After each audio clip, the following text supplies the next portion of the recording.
Голем дел од фокусот на оваа претседателска кампања е фокусира на жените и на законите за абортус и репродуктивните права. Но американките се грижат за повеќе прашања освен за абортус, а кампањите опфаќаат пошироки теми, вклучително и економијата, здравствената заштита и криминалот.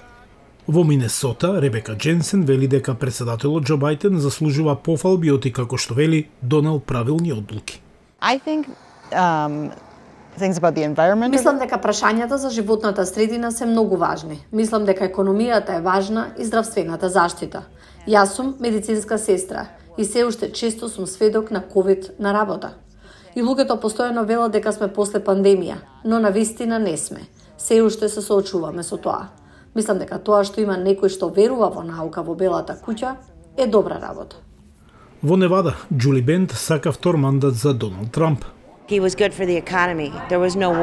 беше добар за економијата. Немаше војна, имаше хармонија, имаше мир, сите работевме. Цените на бензинот беа нормални. Мислам, тој беше неверојатен човек. Тој ја сака својата земја. Тој е добар човек со добро семејство. Ќе го вратиме. Бајден ги таргетира жените гласачи со иницијатива на Белата куќа за истражување за здравјето на жените. Помислете на сите откритија што ги направивме во медицината на секаде, но жените не беа во фокусот. Требаше многу време за да почнат истражувањата. Кампањата на Бајден објави реклама на социјалните мрежи за Денот на мајката во која напаѓа политиката на Трамп за одвојување на семејствата на имигрантите, велејќи им на гласачите, цитирам, "Направете услуга на мајките во вашиот живот, запрете го Трамп." Трамп на состанокот на конзервативните христијанки рече дека ќе донесе мир во Европа. Пред да дојдам во овалната канцеларија, кусот како ќе ја освојам претседателската функција, ќе ја решам ужасната војна меѓу Русија и Украина. Трамп исто така работи на тоа да им се допадне на жените гласачи со пораки за криминалот и имиграцијата.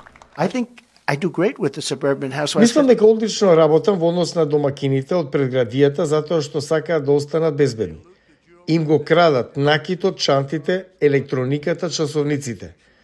Луѓето се прашуваат што се случило.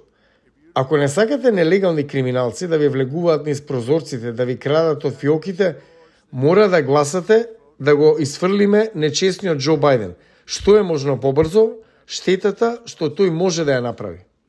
Центарот за американски жени и политика вели дека повеќе жени гласале отколку мажи на сите претседателски избори во САД од 1980 година. Во изборната трка во 2020, податоците на истражувачкиот центар Пју покажува дека Бајден освоил за 11% поени повеќе гласови на жени од Трамп.